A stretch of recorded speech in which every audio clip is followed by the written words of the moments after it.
Topik selanjutnya masih tak jauh-jauh saudara dari topik politik di mana usulan hak angket untuk mengusut dugaan kecurangan pemilu 2024 sudah sampai di Senayan. Interupsi fraksi pun bergema rapat paripurna DPR RI pada tanggal 5 Maret lalu. Apakah usulan hak angket akan berlanjut atau justru layu sebelum berkembang? Saudara, sebenarnya rencana hak angket ini telah memunculkan gelombang demo di depan gedung DPR MPR RI Jakarta. Ada yang pro, ada pula yang kontra mengenai usulan hak angket kecurangan pemilu 2024. Masa yang tak setuju mengenai hak angket, maksud kami masa yang setuju mengenai hak angket ini menyampaikan kekecewaannya dalam pemilu dan meminta dugaan kecurangan supaya dapat dibongkar. Sementara masa yang menolak hak angket ini menilai bahwa perdamaian pasca pemilu menjadi hal utama yang patut untuk dijaga.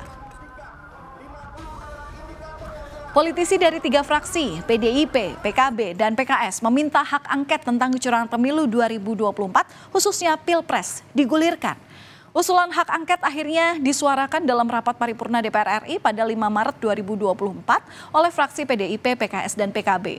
Tapi di tengah desakan kepada PDI Perjuangan memimpin pengguliran hak angket di Senayan, justru pimpinannya di DPR yakni Puan Maharani tak hadir. Begitu juga dengan Wakil Ketua DPR Muhaimin Iskandar. Kami berharap pimpinan menyikapi dalam hal ini. Mau mengoptimalkan pengawasan fungsi komisi, atau interpelasi, atau angket, ataupun apapun supaya pemilu ke depan, kualitas pemilu ke depan itu harus ada hal-hal yang dilakukan dengan koreksi. Semenjak 99, saya belum pernah melihat ada sebuah proses pemilu yang sebrutal dan semenyakitkan ini. Saya mendukung hak angket ini kita lakukan semata-mata untuk memberikan kepastian.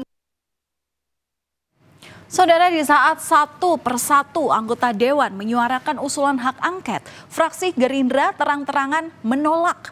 Anggota fraksi Gerindra Kamru Samad juga menambahkan bahwa masyarakat lebih membutuhkan solusi untuk mengurangi pengangguran dan menciptakan lapangan kerja dibandingkan dengan hak angket. Berbeda dari cawapres yang diusungnya P3 dan Partai Nasdem justru belum menentukan sikap terhadap usulan hak angket untuk dugaan kecurangan pemilu 2024.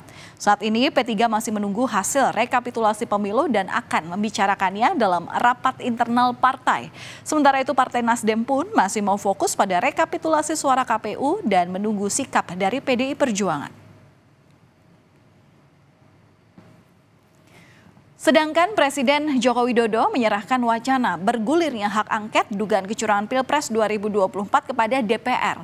Saat ditanya awak media, Jokowi menyebut bahwa wacana hak angket merupakan urusan DPR. Sebelumnya, saudara, Jokowi ini pernah menyebut bahwa hak angket adalah demokrasi saat merespon wacana hak angket soal dugaan kecurangan pemilu 2024. Dan